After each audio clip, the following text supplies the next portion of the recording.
Hi friends, రవ్వని మనం brown కలర్లో వచ్చేలాగా వేయించుకోవాలి. తర్వాత మేము కప్‌కి 3, 4 గ్లాసెస్ ఆఫ్ కప్ వాటర్ పోసుకున్నాము. తర్వాత ఘీ వేసుకున్నాము. మా మమ్మీ చేశారు. సో, ఇప్పుడు ఏదైతే పక్కన పెట్టుకున్నామో ఆ రవ్వని వాటర్‌లోకి మిక్స్ చేసేసుకోవాలి. సో, అది కొంచెం థిక్‌గా అవ్వాలి పేస్ట్ లాగా కొంచెం.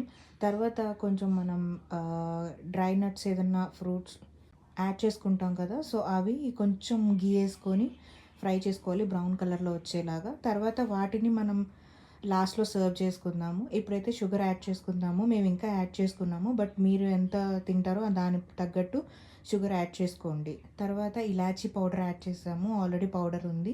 సో, ఆ పౌడర్ యాడ్ చేసాం. ఏదైతే ఘీ ఉందో ఆ రిమైనింగ్ ఘీ కూడా వేసేసుకున్నాం. వేసుకున్న తర్వాత ఇప్పుడు మనం ఆల్రెడీ డ్రై ఫ్రూట్స్ పక్కన పెట్టుకున్నాం కదా! సో, అవి యాడ్ చేసేసుకున్న తర్వాత అయిపోయింది. సింపుల్. ఇంత సింపుల్ స్వీట్ ఎక్కడా ఉండదు. అదే rava kesari. Bye bye. Like, share, subscribe.